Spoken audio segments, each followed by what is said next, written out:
Welcome and thank you for tuning in. You're listening to the Beyond 50 radio program. I'm Daniel Davis. As we get older, a lot of us want to stay in shape and be active. That way we can feel healthy and vibrant so we can achieve the goals that we put in front of ourselves. But sometimes when we get out there and we decide to throw on the running shoes, we find the aches and the pains and sometimes injuries coming on us a lot faster than they used to. In other words, we just don't rebound the way we did. On the Beyond 50 radio program today, we're going to be talking about a revolutionary form of running and walking, which is known as Tai Chi running and walking. And our guest today talks about how he coaches people in what is known as intelligent movement that yields profound results for athletes and people alike. I'd like to welcome to the Beyond 50 radio program today our guest, Danny Dreyer. Danny, how are you today? Hi, Daniel. Thanks for having me on. Let me guess that you're running in motion right now as we talk here, and we don't hear you breathing heavy, so there must be something to all this. Yeah, it's working. I'm running a 5-minute pace as we talk, and I'm hardly feeling a thing. Now, how did you come to develop Chi running, Chi walking? Yes, I did. How it came about was I'd been a runner for like 25 years already. I grew up in Boulder, so I'd done lots of running and lots of trail mountain running. And I had just gotten interested in ultra-marathoning, so I was trying to extend my distances. And for those who don't know, ultra-marathons are any distance beyond a marathon. So anything longer than 26.2 miles is considered an ultra. And so I decided to take on ultra running. And in order to feel better at the end of these really long runs, I was always working at trying to improve my running technique, how to get more efficient, how to keep from pounding so much. And I was working on that, and in the middle of all of that, a friend of mine introduced me to a Tai Chi instructor in town, and he said, "Why don't you come to the class?" And so I did, and from the very first day, what I saw the guy teaching helped me transfer into my running all of the things I was looking for in terms of efficiency, in terms of not working as hard, in terms of not feeling as bad after my runs. And so all of these little ingredients, excuse me, that I was learning from Tai Chi, I was able to incorporate into my running. So there I made the hookup. And as soon as I started taking that class, my running completely changed. I was feeling no soreness. It didn't matter if I ran fast or far. There was no recovery time. So that's when I realized there's really something to this. You know, I could feel it in my body right away. I could feel the difference. And so that's when I started really working to tie the two together. So what are people doing that causes them to break down? They can't run as far. It seems labored. What's going on there? Well, what's going on that nobody really ever realized early on, it was that how most people run and where most of the running injuries are, if you look at where most running injuries are, they're from the knees on down, okay? Everybody gets runner's knee. That's the most famous one. They get runner's knee, they get calf pulls, Achilles tendon problems, plantar fasciitis, all kinds of ankle injuries. You know, all of that stuff happens below the knee. Well, if you look at the human body, those are the smallest parts of your leg. So those are the parts that break easy. But what happens is most people propel themselves and run by using all of those muscles, you know, pushing off with their toes and, you know, straining all those lower leg muscles. And so in Tai Chi, what I've brought from Tai Chi into running is that Tai Chi is all about moving from your center, where all the large muscles are. I mean, it's so logical, it's crazy. You know, use all the large muscles and then let the little small muscles at the end of your arms and at the end of your legs do the least amount of work. So it's the exact opposite of how most people run. And that's why they get injured. They're using these little tiny muscles to propel a huge body across the earth, you know, and it doesn't work. Now, and that's why they feel tired. I see. They're just using the wrong muscles. Now, so what about warming up? A lot of times you hear about stretching and warming up before your run. Is it going to be necessary doing this? I warm up, but I don't stretch. I see. Yeah, it's always good to, you know, warm your muscles. And I just do that by just jogging really slowly.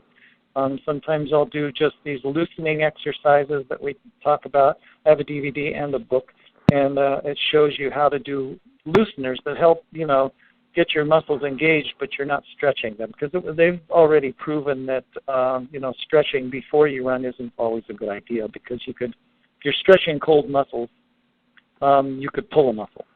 Like first thing in the morning, you get out of bed, your muscles are very relaxed, but if you go out and try to stretch them right away, they could overstretch. Or if you've been sitting at your office desk all day and then you want to go out and run, your legs are used to being in a sitting position, so if you go and do some stretches, you could pull a muscle. So I just tell people to relax and start off slowly. It's the best thing they could do. Now, I know that your book offers 4 key points, which are focused on the mind-body connection, posture, breathing, and relaxation. Tell us why each of those are important. Well, they're all important. The mind-body connection is really important, because a big reason why a lot of people get injured is because they don't listen to their body, and they don't listen to it early on. Like, for instance, if you're running in the wrong way, your muscles are going to get really tired or really sore. Well, that's your body telling you that something's not working exactly right. It's not just because you're out of shape sometimes. Sometimes it's because you're not moving correctly. So having a mind-body connection means you're using your mind to listen to your body, to see what it's trying to tell you. If you're doing something wrong, your body will be the first one to notify you, And so mind-body connection is really important. It's one of the ground rules. And then there's posture, breathing, and relaxation. Well, everything happens better if you have better posture. That's just the energy moves through your body better. Your body is supported better, more by your frame than by your muscles. So posture is crucial to good walking and good running. Even sitting at a desk, posture is crucial. You start slumping, you start losing your ability to focus, stuff like that. Breathing is really crucial, because you want to be able to fuel those muscles with plenty of oxygen so that they work better. And relaxation, of course, goes with any kind of movement, because if you're not relaxed and you have any tension in your body, there's some part of your body that's not cooperating with the movement of the rest of your body, okay? And so that makes the rest of your body have to work harder to overcome some part of your body that's not letting loose, And so, people get tired if they're not relaxed. If you hold tension and try to do anything, it's not going to go as well as if you're relaxed into it. So, if you watch the Olympics, watch these people when they get ready for the figure skating or whatever, they are totally just shaking their body. They look like Gumby, They're completely letting their muscles go totally loose so that they can be the most relaxed when they're doing, whether it's a half pipe or a figure skating. Now, how have you seen people improve in their running by integrating this technique?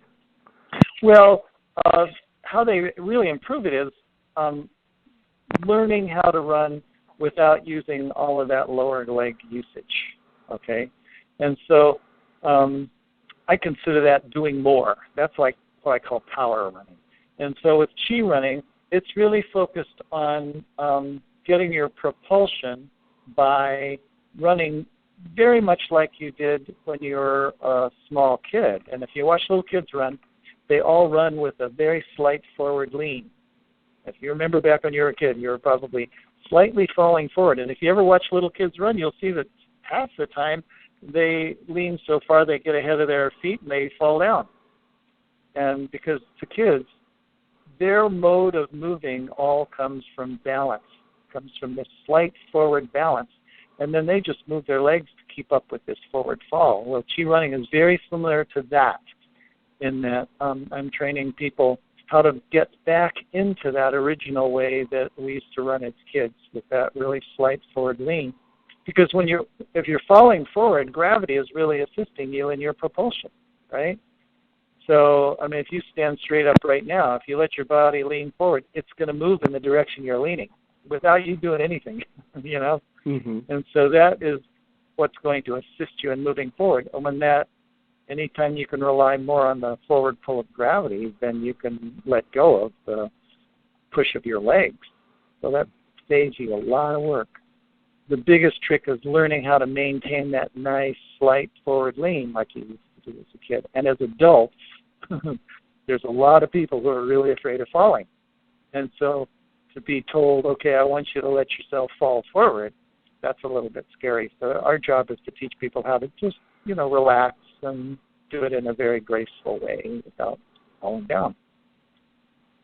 Now, what about experienced runners? Have they adopted this technique, or are they Oh, finding yeah. success with it? How's that been? Yeah, a lot of experienced runners have adopted this technique because they've seen how it really does reduce injury and reduce the amount of work done. So if you're an experienced runner, you've been injured. I can almost say that across the board. If you're an experienced runner, you've had an injury. And because, the annual rate of injury for all runners is somewhere around 65%, depending on who you talk to. That's 2 out of every 3 people get injured every year. And so at some point in most people's running life, they get some type of injury. Well, injuries come when you're not doing something correctly, unless you just happen to fall in a pothole or something like that. But usually they're misuse of some part of your body, a misalignment, a little too much work, a little overuse, impact, all kinds of things. And so experienced runners are coming to us because they're tired of getting injured, or they're tired of getting tired. Mm-hmm. And a lot of research is coming out now that, if you're heel striking, it's a very high impact. And so we're trying to train people how to run landing with their whole foot, the midfoot landing instead of a heel strike, to avoid all that impact to your knees and hips. And then just how to run in a way that uses more core muscle than less leg muscle. So experienced runners love this because anything that will make them be able to run farther and faster with less effort, they're totally into. So that's why we've been very successful with that crowd. Now, what about somebody who wants to take up running for the first time? What would you suggest they do to be sure that they have a satisfying running experience? Oh, yeah, there's a lot of mistakes people make up front. So I think the top 3 I would say is, first of all, start off gradually and slowly, and maybe start with a walk-run, where you just start off walking, let yourself get warmed up a little. When you want to run, you just get into a very nice light jog and only run as far as feels completely comfortable. You don't want to run until you're huffing and puffing and out of breath and about to keel over. Then you drop, when you start feeling any kind of fatigue, just drop back into a walk until you recover, and you will, and then go back into a run and just alternate back and forth. But listen to your body. Your body will tell you when it's time to walk and when it's time to run. And I always tell people, run until you feel tired, walk until you feel guilty. Ah. That's a good one. So then the second thing is be sure you're working on your technique. I'm biased in that way because that's what I teach is technique. But there are so many people that start off walking or running and are doing it wrong, and they get injured and give up. Mm-hmm. But if they were doing it right, they wouldn't ever have to get injured. In fact, they would enjoy it more. So that's why I always put emphasis on do it. If you're going to do this, take it on as a fitness program. Do it right, so you're not taxing your body in any kind of a way. You're getting a great advantage of calorie burn and muscle toning, but you're not destroying your body. And then number 3, a big mistake a lot of beginners make is they say, I want to run a 5K, or I want to run a marathon this year, or I want to be faster than my neighbor. They do all these distance or speed goals, mostly distance goals, and they get ahead of themselves. And I think most beginners should really set the goal of just learning how to be a good runner or be a good walker first. And then once you get your feet wet, then get into thinking of maybe doing a 10K or a 5K or joining a training program or something like that. But if you jump into a training program right away, you'll increase too fast and you could risk an injury because your body's just not used to moving that way. So you want to introduce it slowly. So don't do a goal. Don't set a distance or event goal. Just set a learning goal. That would be the third thing I would say. Now, what's interesting about this, too, is that you talk about mindfulness when it comes to the running and the walking. And a lot of times I can remember when I'm running, you think about how tired you're getting or how much further do I have to go. Everywhere seems to be focused on other than where you are. That's got to be pretty important to be mindful when you're performing a running or walking exercise. Oh, it's crucial, I think. Anytime you're doing movement, in fact, any kind of movement, it's always good to be mindful because you know more about what's happening in your body, and you can make adjustments. Being mindful is really just watching your body with your mind. So, you have a mind and you have a body. They're two totally different things. Your body is very, very physical. Your mind is very, very invisible. It's not a tactile thing, your mind. And so you need to learn to work the two together to where you have a really good team of two working jointly to make the whole experience good.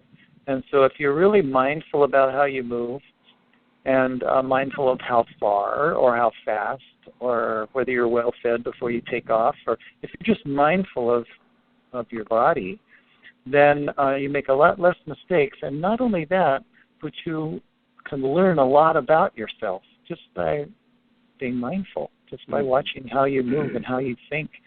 And you don't go into things just mindlessly. You go into things in a very thoughtful way, in that whenever you do something, you come away with, if you enter into something more mindfully, you always come out of it much more full than if you just blindly move into something. I got to get my run in 30 minutes, I'll see you later. You go out, you move around, you come back. But if you go out and you go, today, here's what I'm going to work on.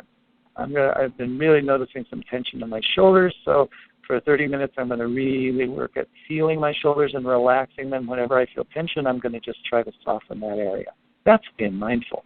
Mm-hmm. So if you take two people, one goes out just get a 30-minute piece of exercise in, and the other person that goes out intentionally trying to direct their mind to help improve their quality of life, who gets a better result? Right? And so most of the good things in life aren't accidental, contrary to popular opinion. Whether you like them or not. Right. Whether you like them or not, it's what you create. And I'm a firm believer in that one. So being mindful, it's just, and the cool thing is that I've been doing this for 15 years, and I've seen that a lot of people really enjoy being mindful, but not many people know how to do it. Mm-hmm. They read about mindfulness, they hear about it in the news, or it's a cool subject, or, but how do you really do it? And so through running and walking, we've designed this program. That's why I wrote the books, running and walking books, is so that people could really learn a mindful practice in an everyday event. You know what I mean? So you can learn how to be mindful just walking from your house to the grocery store. There's so much you can be present with between when you leave your house and when you get to the store. And it makes the quality of your life completely different than just kind of, being consumed by your thoughts or worried about something coming up or doing your laundry list of errands or, it really adds a different level of connection to your own life, which is, I think, what is missing in our culture today. One thing that we could all use more of, everybody, is just more connection with ourselves. Mm-hmm. We are so pulled off by everything and marketing and, the world. Right. Danny, is there a website people can find out more about this? Sure. There's actually two websites. If you're a walker, you can go to chiwalking.com. That's CHI walking.com. And you can go, if you're a runner, you can go to chirunning.com. And then, we have books and DVDs, and we even have an app on the App Store, the Chi Running app. And the Chi Walking app is coming out soon. So you can listen to, have me kind of talk you through a walk or talk you through a run, so you can be paying attention to how you move. Very fun. So anyway, our websites are just full of great articles, and you can sign up for a newsletter where we keep just write articles every 2 weeks and send them to people. So we really want to just educate people on how to move well, how to move mindfully, and just how to have a high quality life. Perhaps you'll be training our Olympic runners here soon, huh? Boy, would I love that. The unfortunate thing with elite runners, the unfortunate thing with elite runners is they don't think you have anything to tell them. Right. Well, I was just thinking about that. You have all these, performance experts and anesthesiologists out there. I mean, everybody seems to know everything about the human body, but everybody seems to also have a different approach to the same thing, and it's pretty fascinating. Yeah, and how many athletes really get trained in being mindful, in being truly relaxed, in trying to improve themselves every time they go out to work out. Mm-hmm. And so the reason why I really, one of the reasons why I haven't trained a lot of elite athletes is because, like I just said, they're not very great listeners, but also because they make up such a tiny, tiny percentage of the population. I would rather focus on the general population, which is, billions of people who could really use this mindful way to move. And those websites again? It's chirunning.com and chiwalking.com. Very good. Danny, thank you so much for joining us here on the Beyond 50 radio program. Thank you, Daniel. It's been great to be on. We want to thank you, the listeners out there. Find out more how you can learn to Chi Run and Chi Walk so that you can put enjoyment back into something that not only helps you feel better, but you'll also look a lot better, too, as doing it. We also encourage you to visit us at beyond50radio.com. That is the number 50. We do have our exclusive e-news updates. Be sure to subscribe for those as well. I'm Daniel Davis. Thanks for joining us, and remember, live your day past halfway.